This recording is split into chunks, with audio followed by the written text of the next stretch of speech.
সন্ত্রাস ও পেশিশক্তির প্রভাব সহ নানা কারণে দীর্ঘদিন ধরে রাজনীতি বিমুখ হয়ে উঠেছে শিক্ষার্থীরা। ছাত্র রাজনীতিতে মূলদলের নোংরা হস্তক্ষেপ, ছাত্র সংসদগুলো পরিকল্পিতভাবে অকার্যকর করে রাখা সহ নানান বিষয়ে সামনে এনেছেন শিক্ষার্থীরা। ছাত্র রাজনীতির গৌরবোজ্জ্বল ইতিহাস ফিরিয়ে আনতে গঠনমূলক এবং জবাবদিহিতা নির্ভর সাংগঠনিক কাঠামো তৈরির উপর জোর দেন এই শিক্ষার্থীরা। এস এম আরিফের বিশেষ প্রতিবেদন। বাংলাদেশের ছাত্র রাজনীতিতে রয়েছে গৌরবোজ্জ্বল ইতিহাস। 52 থেকে 90 দেশের বিভিন্ন ক্রান্তিকালে আন্দোলন সংগ্রামে অগ্রণী ভূমিকা রেখেছে ছাত্ররা। তবে দলীয় হস্তক্ষেপ, লেজুর বৃত্তি, সন্ত্রাস ও পেশিশক্তির প্রভাবে দিনকে দিন কলুষিত হয়ে ওঠে ছাত্র রাজনীতি, যে কারণে শিক্ষার্থীদের একটি বড় অংশ হয়ে ওঠে রাজনীতি বিমুখ।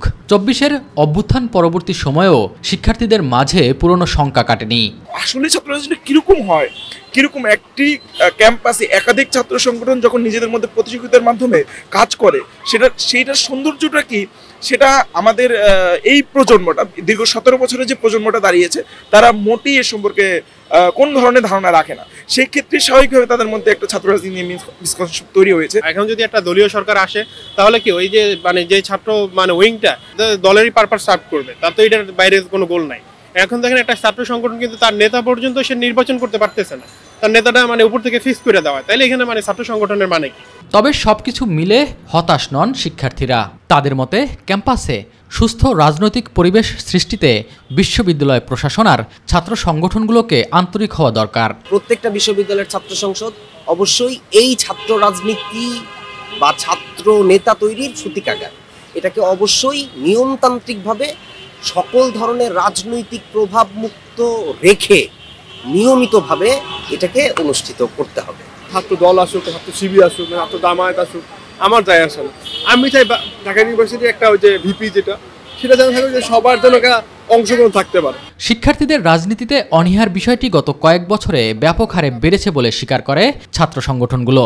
ছাত্র নেতারা জানান, অল্প সময়ে এই অবস্থার পরিবর্তন সম্ভব নয়। বাজে কালচার তৈরি হয়েছে ছাত্র রাজনীতি। এটার অন্যতম কারণ হচ্ছে নিয়মিত ছাত্র সংসদে ইলেকশন না হওয়া। ফলে ছাত্র সংগঠনের লিডার সে ধীরে ধীরে স্বৈরাচারী হয়ে যায়। সে কাউকে টর্চার করে, কাউকে পিটায়। সে ভয় পায় না যে এটা দিয়ে শিক্ষার্থীরা ফুসে উঠতে পারে, বরং এখানে তারা আরও হুমকি দিয়ে সে এখানে পুলকিত হয়। যদি নিয়মিত ডাকসু বা অন্যান্য ছাত্র সংসদ ইলেকশন হয়, নেতারা বাধ্য হবে শিক্ষার্থীদের কনসার্ন শুনতে। আমরা বিশ্বাস করি সাধারণ শিক্ষার্থীদের সেই ট্রমা আস্তে আস্তে যেভাবে কাটছে এটা কেটে উঠবে এবং ভবিষ্যতে সাধারণ শিক্ষার্থীরা আমাদের ইতিবাচকভাবে সাড়া দেবে। হয়তোবা অনেকেই রাজনীতি করবে না, কর্মী থাকবে, সমর্থক থাকবে, কিন্তু বিগত 15.5 বছরের যে রাজনৈতিক কালচার, সেটা বাংলাদেশে আর কখনো ফিরে আসবে না। সঠিক সময়ে ছাত্র সংসদ নির্বাচন এবং এর ধারাবাহিকতা থাকলে শিক্ষার্থীদের ছাত্র রাজনীতিতে অনীহা সৃষ্টি হতো না বলেও মনে করেন ছাত্র নেতারা। শিক্ষার্থীদের রাজনৈতিক মানস বিকাশে সুস্থ রাজনীতি এবং গণতন্ত্র চর্চা সম্পন্ন ক্যাম্পাস আবশ্যক। তাই দলীয় লেজুর বৃত্তি এবং সন্ত্রাসী কর্মকাণ্ড পরিহার করে ছাত্র সংসদ ভিত্তিক ছাত্র রাজনীতি চালু হওয়া অতীব জরুরি। সাধারণ শিক্ষার্থীদের মতের প্রতি শ্রদ্ধাশীল হয়ে প্রগতিশীল সুস্থ রাজনীতির ধারা এবং এর মানোন্নয়নে কাজ করা এখন সময়ের দাবি। এস এম আরিফ, মাই টিভি, ঢাকা বিশ্ববিদ্যালয়, ঢাকা। জামায়াতে ইসলামের আমির ডাক্তার শফিকুর রহমান বলেছেন, বিগত আওয়ামী লীগ সরকার উন্নয়নের নামে রডের বদলে বাঁশ আর সিমেন্টের বদলে ছাই ব্যবহার করেছিল। তিনি বলেন, দলটি মনে করেছিল গণতন্ত্রের প্রয়োজন নেই, শুধু উন্নয়ন হলেই চলবে। সকালে দিনাজপুরে কর্মী সম্মেলনে তিনি এসব কথা বলেন। নিরপেক্ষ সরকার ছাড়া সব সংস্কার সম্ভব নয় উল্লেখ করে যতটুকু প্রয়োজন ততটুকু সময় নিয়ে অন্তর্বর্তী সরকারকে সংস্কারের আহ্বান জানান ডাক্তার শফিকুর রহমান। মাহবুব সৈকত জানাচ্ছেন বাকিটুকু।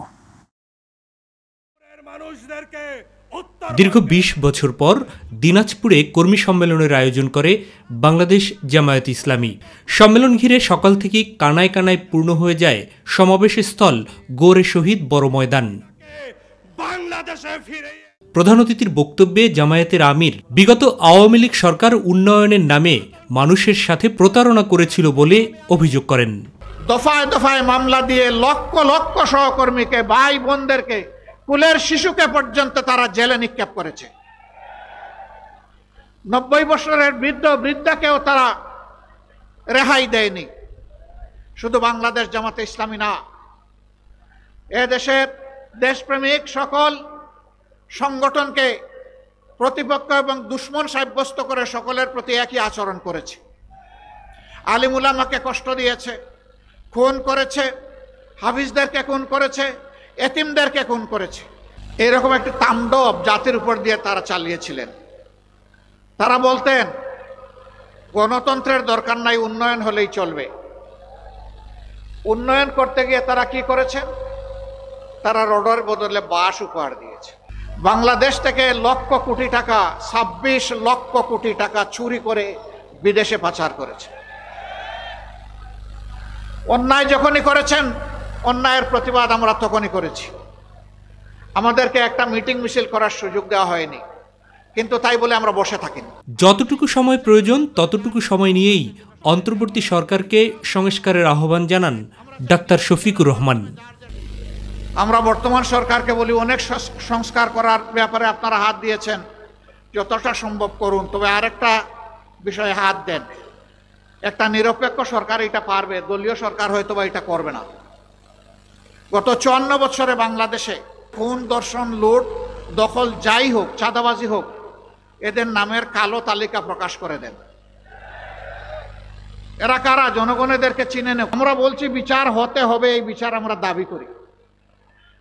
খুনের বিচার যদি না হয় তাইলে খুনের সংস্কৃতি বন্ধ হবে না। লুটপাটের বিচার যদি না হয় লুটপাটের সংস্কৃতি বন্ধ হবে না। চাঁদাবাজদের বিচার যদি না হয় চাঁদাবাজি বন্ধ হবে না। ঘুষখোরের বিচার যদি না হয় ঘুষখোরি বন্ধ হবে না। সুতরাং সকল অন্যায়ের বিচার হতে হবে, এ বিচার আমরা দাবি করি। কিন্তু তাই বলে আইন কেউ হাতে তুলে নেও, এটাও আমরা পছন্দ করি না। এর আগে সমাবেশের শুরুতে অভ্যুত্থান পরবর্তী দেশ গঠনে কর্মীদের দিক নির্দেশনা দেন স্থানীয় এবং কেন্দ্রীয় নেতারা। নতুন মানবিক বাংলাদেশ গড়ার ক্ষেত্রে আমরা সীসাডালা প্রাচীরের মতো এগিয়ে যাব ইনশাআল্লাহ। আরো ইমানে বলে উজ্জীবিত হইতে হবে। নিজের জীবনে ইমানের জীবনকে ইমানের রঙে রঙিন করতে হবে। মানবিক এবং আইনের শাসন গড়তে অন্তর্বর্তী সরকারের প্রতি তাগিদ দেন ডাক্তার শফিকুর রহমান। সম্মানিত কর্মী ভাই বোনেরা, মাহবুব সৈকত, মাই টিভি। এরকম একটা বাংলাদেশ আমরা গড়তে চাই। গণতন্ত্রের বাইরে সরকারের ভিন্ন উদ্দেশ্য থাকলে সেটা ভালো হবে না বলে মন্তব্য করেছেন বিএনপি স্থায়ী কমিটির সদস্য আমির খসরু মাহমুদ চৌধুরী। তিনি বলেন, এমন কোনো কাজ করা উচিত নয় যাতে সমর্থন নিয়ে সংকট দেখা দেয়। আর দলের সিনিয়র যুগ্ম মহাসচিব রুহুল কবির রিজভী বলেন, বর্তমান সরকার জনগণের আকাঙ্ক্ষা অনুযায়ী কাজ করবে এমন প্রত্যাশা করে বিএনপি। রাজধানীতে আলাদা অনুষ্ঠানে তারা এসব কথা বলেন। আরও জানাচ্ছেন আবু সাইদ অপু। জাতীয় প্রেস ক্লাবে জিয়া পরিষদ আয়োজিত অনুষ্ঠানে বিএনপির স্থায়ী কমিটির সদস্য আমির খসরু মাহমুদ চৌধুরী বলেন, গণতন্ত্রের বাইরে সরকারের ভিন্ন উদ্দেশ্য থাকলেও সেটা ভালো হবে না। নির্বাচন হচ্ছে গণতন্ত্রের বাহক, ইট ইজ এ ক্যারিয়ার। এটাকে বাদ দিয়ে কোনো গণতন্ত্র আসবে না, কোনো অধিকারও আসবে না, কোনো জবাবদিহিতা আসবে না, কোনো দায়বদ্ধতা আসবে না। প্রয়োজনীয় সংস্কার কার্যক্রম শেষ করে দ্রুত নির্বাচন আয়োজন করতে অন্তর্বর্তী সরকারের প্রতি আহ্বান জানান বিএনপির এই নেতা। এই সরকারের মাধ্যমেই এটা একটা ইন্টেরিয়াম করবে, মাথায় রাখতে হবে। অন্তর্বর্তীকালীন সরকার, এই সরকারের মাধ্যমেই পরবর্তী নির্বাচিত সরকার শান্তিপূর্ণভাবে ক্ষমতা হস্তান্তর করতে হবে। এই জন্য আমরা এই সরকারকে সকলে সমর্থন করে আজকে সরকারকে সহযোগিতা করছি। এদিকে নয়াপল্টনের দলের কেন্দ্রীয় কার্যালয়ে আরাফাত রহমান কোকর 10ম মৃত্যুবার্ষিকী উপলক্ষে আয়োজিত মিলাদ ও দোয়া মাহফিলে দলের সিনিয়র যুগ্ম মহাসচিব রুহুল কবির রিজভী নির্বাচিত সরকার গঠনে এত গড়িমসি কেন এমন প্রশ্ন রাখেন। একটা নির্দিষ্ট সময়ের মধ্যে যে সংস্কারের কথা বলা হয়েছে সেই সংস্কার সম্পূর্ণ করে তারা নির্বাচন দেবে। এখন তারা বলছে যে না, আগে সংস্কার করে, এখন কতদিনে সংস্কার শেষ করবেন, কতদিনে নির্বাচন দিবেন। এখন আবার এখানে ঢুকিয়ে দেওয়া হয়েছে যে স্থানীয় সরকার নির্বাচন। তাহলে এগুলো তো মানুষের মধ্যে ধোঁয়াশার তৈরি করছে। রিজভী বলেন, বিএনপি অন্তর্বর্তী সরকারের পক্ষে ছিল, এখনো আছে। বর্তমান সরকার জনগণের আকাঙ্ক্ষা অনুযায়ী কাজ করবে, বিএনপি এমন প্রত্যাশা করে বলেও জানান রিজভী। অন্তর্বর্তীকালীন সরকার একটি স্বচ্ছ, অবাধ, নিরপেক্ষ নির্বাচনের ব্যবস্থা করবে। আবু সাইদ অপু, মাই টিভি, ঢাকা। 18 দিনের চিকিৎসা শেষে যুক্তরাজ্যের দ্য লন্ডন ক্লিনিক থেকে ছেলে তারেক রহমানের বাসায় ফিরেছেন বিএনপি চেয়ারপারসন বেগম খালেদা জিয়া। চিকিৎসকদের পরামর্শে হাসপাতাল থেকে রিলিজ দেওয়া হয়েছে তাকে। খালেদা জিয়ার ব্যক্তিগত চিকিৎসক অধ্যাপক ডাক্তার AZM জাহিদ হোসেন এই তথ্য জানিয়েছেন। তিনি জানান, ছেলের বাসায় থেকেই পরবর্তী স্বাস্থ্যসেবা নেবেন বিএনপি নেত্রী।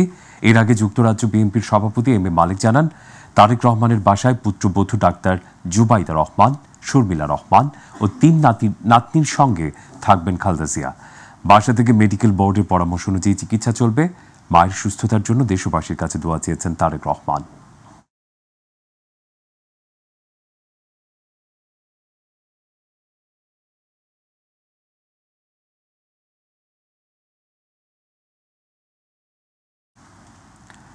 সুইজারল্যান্ডের 4 দিনের সফর শেষে আজ দেশে ফিরছেন অন্তর্বর্তীকালীন সরকারের প্রধান উপদেষ্টা ডক্টর মোহাম্মদ ইউনূস।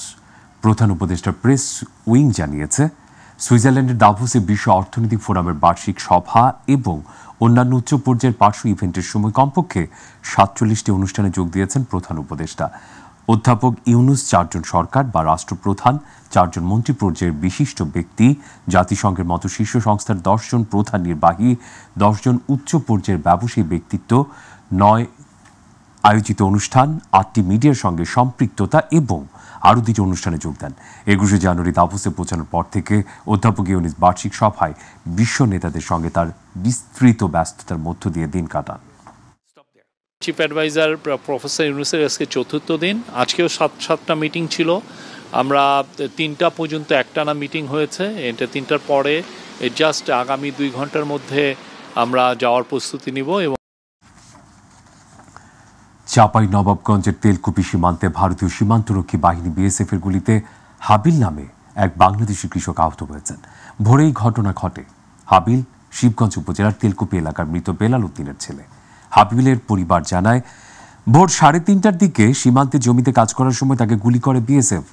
চাঁপাইনবাবগঞ্জ সদর হাসপাতালের ইমার্জেন্সি ইনচার্জ কাউসার হাসান বিষয়টি নিশ্চিত করে জানান, সকাল 7টার দিকে BSF এর গুলিতে একজন আহত হয়ে হাসপাতালে এসেছিলেন। পরে তাকে প্রাথমিক চিকিৎসা দিয়ে রাজশাহী মেডিকেল কলেজ হাসপাতালে রেফার্ড করা হয়েছে। হাবিলের বুকের এক অংশে গুলি লেগেছে বলে জানান তিনি। বিজিবি জানিয়েছে, ঘটনার সত্যতা যাচাইয়ে তারা BSF এর সঙ্গে যোগাযোগের চেষ্টা করছে।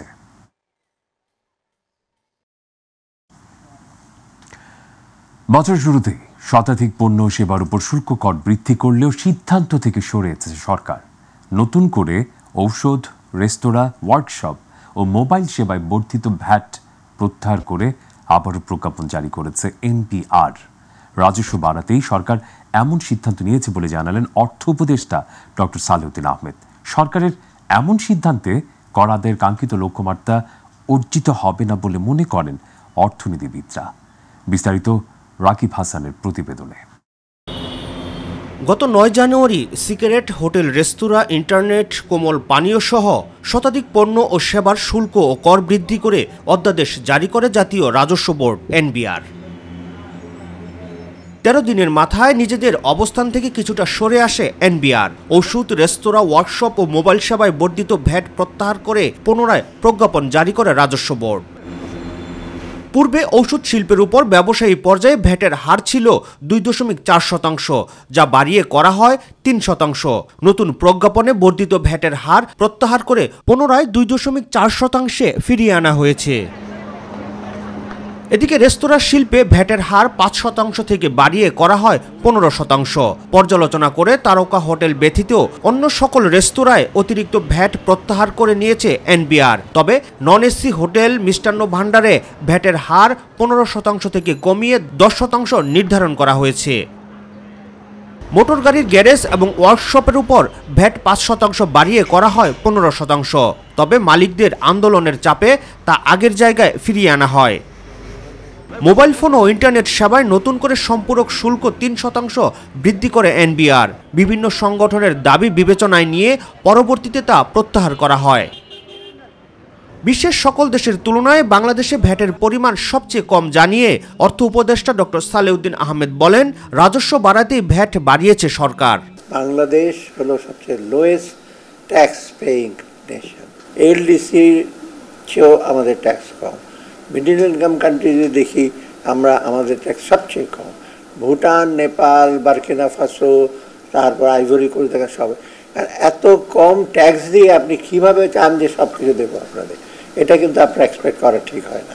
এদিকে বছরের প্রথমেই শতাধিক পণ্য ও সেবার উপর ভ্যাট করের হার বাড়িয়ে দেয়ায় শিল্প কারখানায় বিনিয়োগ কমার পাশাপাশি ক্ষুদ্র ও মাঝারি শিল্প সংকুচিত হয়ে আসবে বলে মনে করেন অর্থনীতিবিদ ডক্টর মাহফুজ কবির। সব মিলিয়ে যেটা মোটা দাগে সেটি হলো যে বিনিয়োগের খরচটা বেড়ে যাবে এবং বিনিয়োগটা নিরুৎসাহিত হবে। এই মুহূর্তে এমনিতেই বিনিয়োগ কম, যে প্রাইভেট ইনভেস্টমেন্ট একেবারে লো।